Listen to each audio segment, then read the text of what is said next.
За Монгол улсын төсөв ер нь нэгдсэн биш 3-аас 4 хуваагдчихад байгаа. За улсын хурлын 126 гишүүн бол одоо улсын төсөвгээд нэг 3.5 их найт төгрөгийн хөрөнгө оруулалттай холбоотой асуудлуудыг хилцэн шийдвэрлэдэг. Гэтэл одоо төрийн өмчийн үйлдвэрийн газар, төрийн өмчийн компаниуд нийлээд жилдээ 2024 онд 7 их найт төгрөгийг бол хөрөнгөнөөс асах шийдвэрийг гаргасан бэл.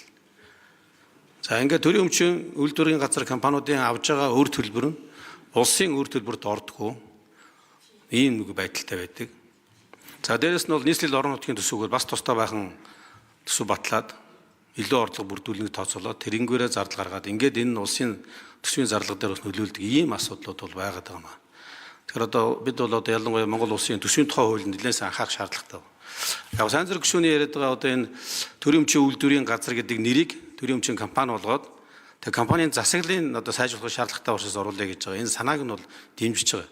Гэтэл бол нөгөө талдаа нийтийн өмчийн тухай хууль гээд за тэгээд одоо төрийн өмчийн компани одоо бүтээн жил тоо засаглалыг сайжруулах гэдэг нэг ийм одоо хилцүүлэх бэлтгэх ажлын хэсэг ажиллаад байдаг. Тэгээ энэ ажлын хэсэг дээр чинь бас л адилхан засаглалын тухай асуудал яригадаад байгаа байхгүй. Тэгэхээр одоо яг одоо өнөөдөр энэ хилцүүлэх бэлдэж байгаа ажлын хэсэгт өөрөө сайн зөв гишүүн маань ажиллаж байгаа. Тэгсэн мөртлөө одоо энэ хуулийг оруулж ирээд ингээд явж байгаа. Энэ хоёр дээр яг ингээ харахаар зорилго нь хоёулаа адилхан засаглалыг сайжруулна. Нэг нь бол компани тухай хуулиар засаглалыг сайжруулах гэдэг. Нөгөөх нь дахиад төрийн өмчийн бүтээн засаглалын тухай хууль гэдэг хууль дээр засаглал сайжруулах. Энэ хоёрын гол ялгаа нь юу байх гээд байгаа юм бэ гэдэг нэг ийм асуулт байгаа. За сайн зэрэг гişүн хариулъя. Сорон бол гişүн бас үний ярьж байна. Ер нь бол улсын төсөв за улсын төсвийн бүрэлдэхүүн хэсэг мэдээж орон нутгийн төсөв байгаа. За энтэй хинч марахгүй. Энэ бол яг явдаг ном журмынхаа дагуу явж байгаа боловч төрийн өмчт үйлдвэрийн газар төрийн өмчт компаниг дагсан маш хэмжээний одоо хөрөнгө оруулалт худалдаа авах ажиллагаанууд явж байгаа. Бараг улсын төсөвтэй дүүгч хэмжээнд жилд бараг энэлийн одоо улсын төсөвтэй дүүж очих зүйлүүд байгаа. За дээрэс нь энэ төрийн өмчт энэ компаниудын засаглалыг одоо шийдэхгүй яваад хахаар улс төрийн шийдвэр гаргаад тузаараа гэдэг юм уу компани дүрм заасан эсвэл энэ үйл ажиллагаа явуулахаас илүүтэйгээр төмөр зам бариулж байна. За эргээд одоо бас би зүгээр ойрын жишээнүүдийг ярил л да. Одоо бас Эрдэнэт үйлдвэргээд бас аргагүй л бас Монголын ард түмэнд бас нэлээд тусдын болдог энэ үйлдвэр байдаг. Яг гоо тэгээ ковидын хүн цаг байсан ч гэсэн ковидын бахан хүндрлийн үеийн санхүүжилтийг өгсөн.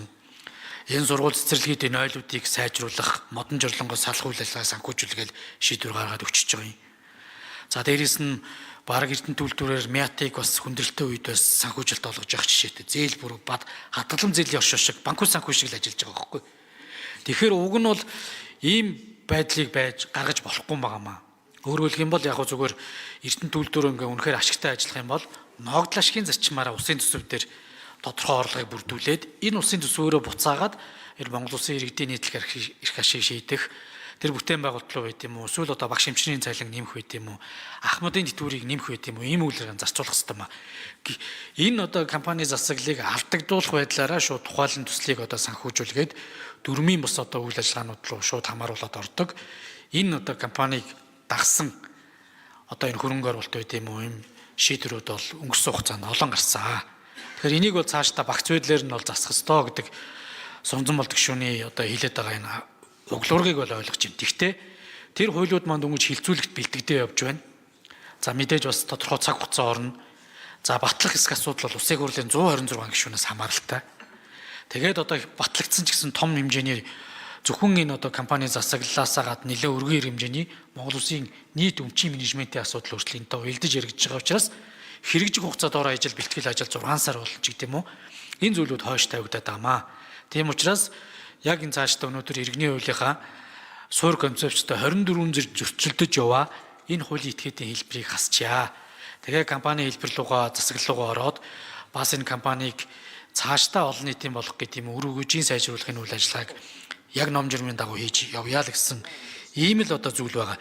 Тэгээ ерөн зүгээр ядаж компани засаглалгаа орвол мэрэгжлийн баг хамт болоо удирдах юм болцооч бүрдэнэ. Жишээ нь Эрдэнэс 5-7 бол үндсэндээ өнгөрсөн жилүүдээс орчлол ашиглагдсан